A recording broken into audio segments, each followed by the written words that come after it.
नमस्कार किसान साथियों, एक बार फिर से आपका स्वागत है एसके की पाठशाला में। पिछले 2 वीडियोज़ में हमने देखा कि खेती को किस तरीके से बिज़नेस बना सकते हैं, किस तरीके से प्रॉफ़िट लॉस का कैलकुलेशन करना चाहिए, किस तरीके से एक किसान अपने खेत का सीईओ हो सकता है। और उसके बाद दूसरे वीडियो में हमने देखा कि किस तरीके से मिट्टी की जांच और मिट्टी और पानी किस तरीके से महत्वपूर्ण है हमारी खेती के लिए, हमारे बिजनेस के लिए। और उसी तर्ज पर आगे बढ़ते हुए, उसी क्रम को आगे बढ़ाते हुए आज हम ये सीखेंगे कि किस तरीके से हमें अपनी फसल का चयन करना चाहिए, क्या क्या कारक हो सकते हैं जिसका ध्यान रखना चाहिए और किन बातों को ध्यान में रखते हुए हमें अपना फसल तय करना चाहिए कि किसकी खेती करनी है। तो आइए वक्त ना लेते हुए ज़्यादा आपका शुरू करते हैं एसके की पाठशाला की ये क्लास। और उम्मीद है कि जो भी किसान साथी अभी जुड़े हैं वीडियो से वो चैनल सब्सक्राइब कर लिए होंगे, उन्होंने बेल आइकन ज़रूर दबाया होगा। तो चलिए बिना देरी के शुरू करते हैं इस क्लास को। जैसा हमने बताया कि आज की क्लास होगी हमारी मौसम और मिट्टी के अनुसार सही फसल का चुनाव कैसे करें। तो सही फसल क्या है, मौसम और मिट्टी का ध्यान में रखने की ज़रूरत क्यों है किसी भी फसल का चुनाव करने के लिए, इन बातों पे हम आज प्रकाश डालेंगे। देखेंगे कि अगर सही फसल का चुनाव ना हो तो किस तरीके से हमें नुकसान हो सकता है, क्यों इस तरीके से करना चाहिए। अब आज हमको ये समझने की ज़रूरत है किसान भाइयों कि सही फसल का चुनाव मौसम और मिट्टी के अनुसार करना चाहिए, लेकिन कैसे करना चाहिए ये आपको समझने की ज़रूरत है। अब इसको किस तरीके से कर सकते हैं, किन बातों का ध्यान रखना है। खेती को जब हम व्यवसाय की तरह देख रहे हैं तो सब कुछ हम व्यवसाय के हिसाब से उसको लेकर के चलेंगे। अब अगर भारत की बात करें तो भारत में मुख्य रूप से 3 फसलें होती हैं। ज़्यादातर हमारे पूर्वांचल में और भी बिहार, उत्तर प्रदेश, मध्य प्रदेश में अधिकतर 2 फसल हम लेते हैं, एक रबी की और एक खरीफ की। खरीफ की फसल की तैयारी आप शुरू कर चुके होंगे, धान, बैगन, बरसाती सब्जी इत्यादि की तैयारियां आप शुरू कर चुके होंगे या लगा चुके होंगे। रबी की फसल आपकी कट चुकी है और बहुत से हमारे किसान साथी जो थोड़ा सा और प्रोग्रेसिव हैं वो अभी जायद की फसल लिए होंगे। जायद की फसल में आपने ली होगी मूंग, उड़द, इस तरीके की सब्जियों, इस तरीके के दलहन तिलहन की फसल आपने ली होगी। नहीं ली है तो इसके बारे में भी आगे चल के हमारा वीडियो आएगा, इसलिए एसके की पाठशाला से जुड़े रहें। समृद्ध किसान चैनल को सब्सक्राइब करके रखें, जो कि हम नए नए तकनीक, नई वीडियोस आपके लिए लाते हैं ताकि आप एक व्यवसाय की तरह खेती को देख सकें। आइए आगे बढ़ते हैं और हम समझते हैं कि भारत में सबसे पहले प्रमुख मिट्टी कौन सी है, मौसम कौन कौन से हैं खेती के, या किस तरीके से इनको हम देख सकते हैं। सबसे पहले अगर हम बात करें समय सारणी की, ये समय किस तरीके से हमारे यहाँ निर्धारित है, जो फसलों के नाम हैं, जो मौसमों के नाम हैं खेती के।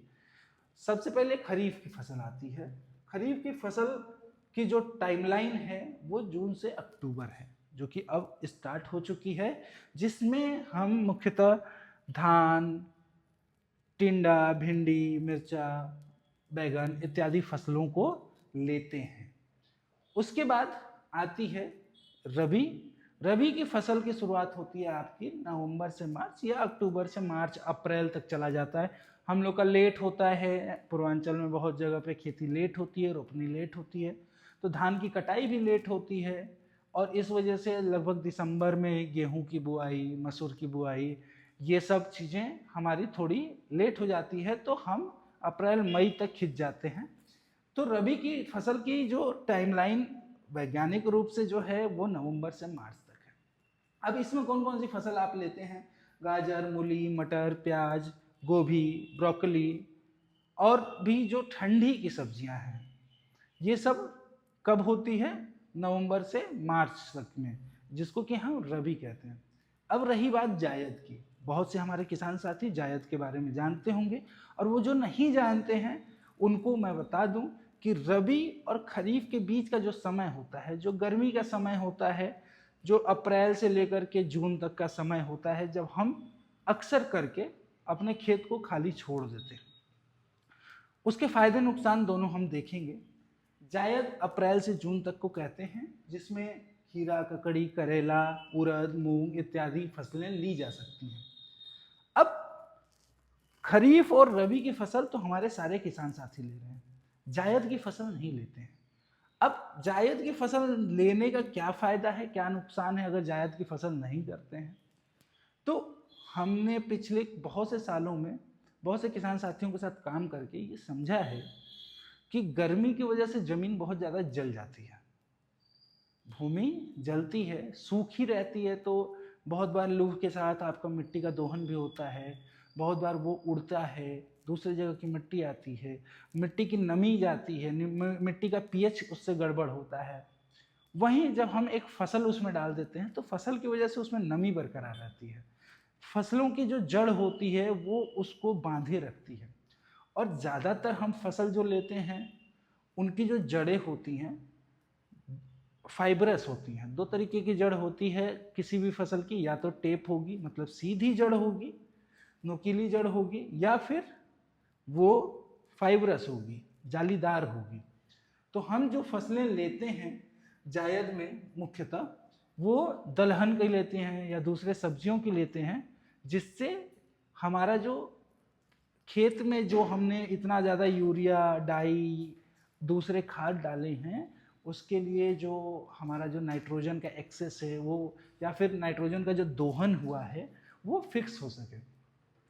अब किसान भाइयों, जायद की फसल हम ले रहे हैं, ये बहुत अच्छी बात है, एक अच्छा विकल्प है कि जायद की फसल हम लेते रहें।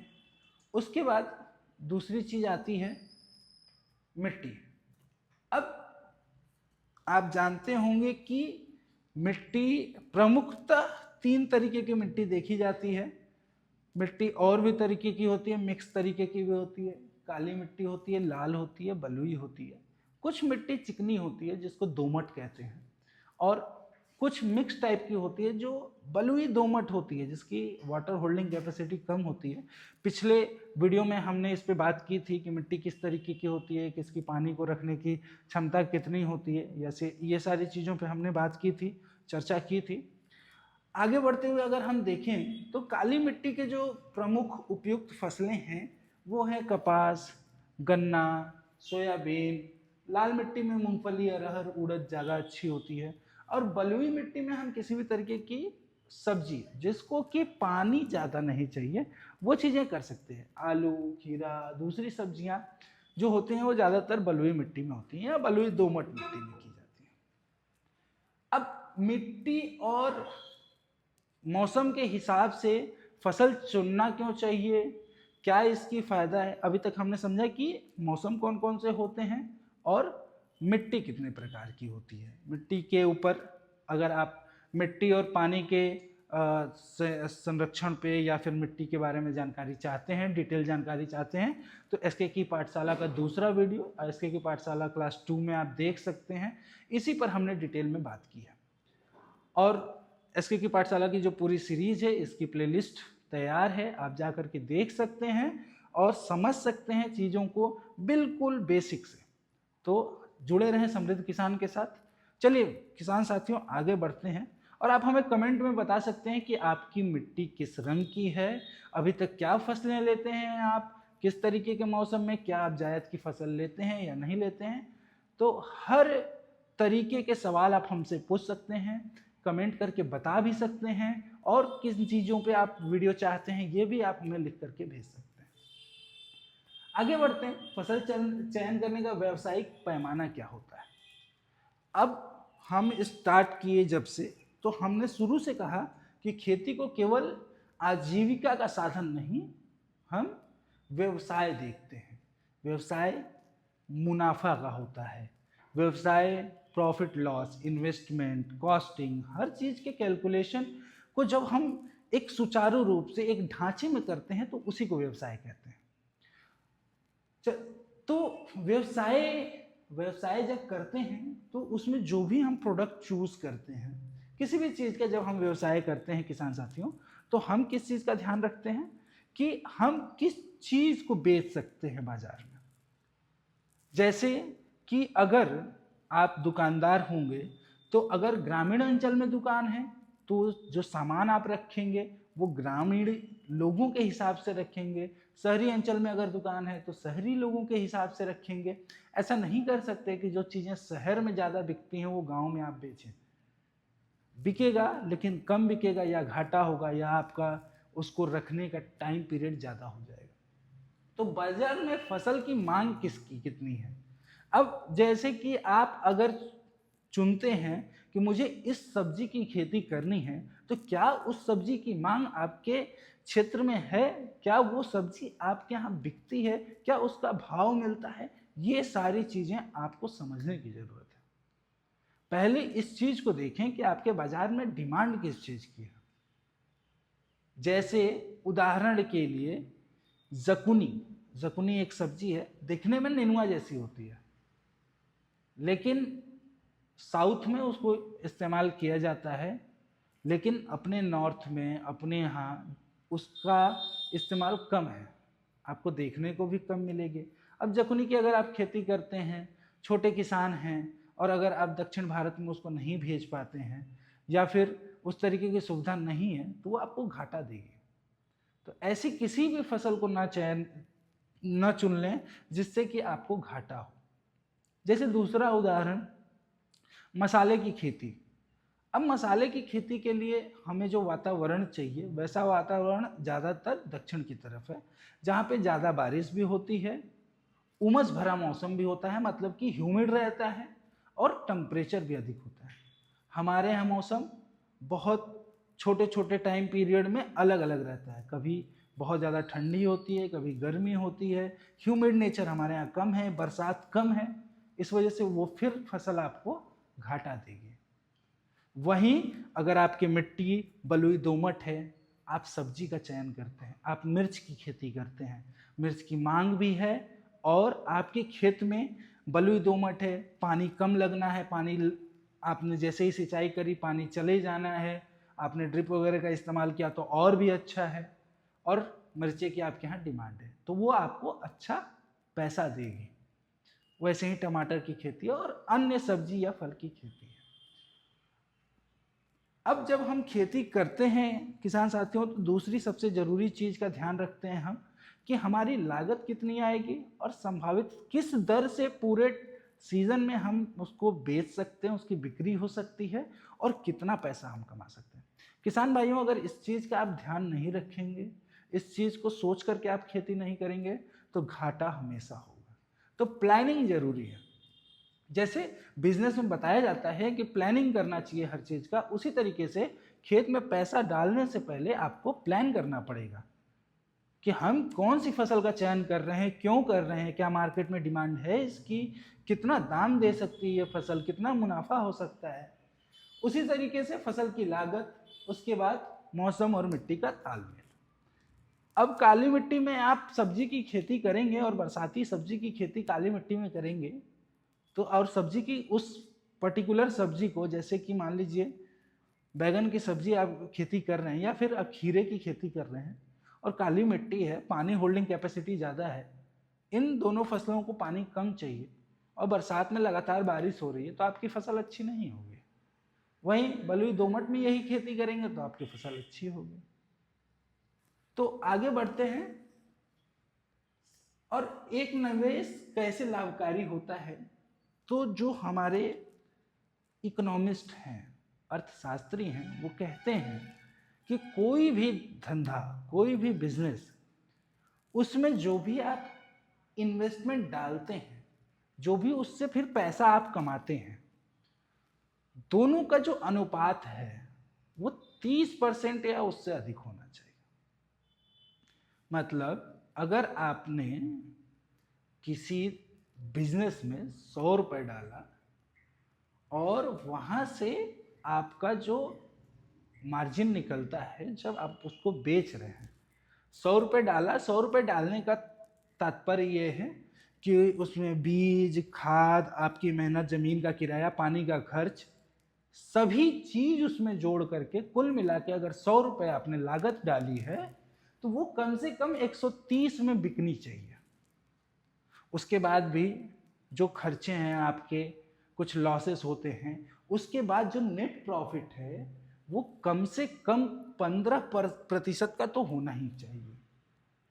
तो जब आपकी नेट प्रॉफिट 15%, मार्जिन जो हो वो कम से कम 30% का हो और आरओआई कम से कम लगभग 15 से 20% का हो तो एक बिजनेस को अच्छा माना जाता है।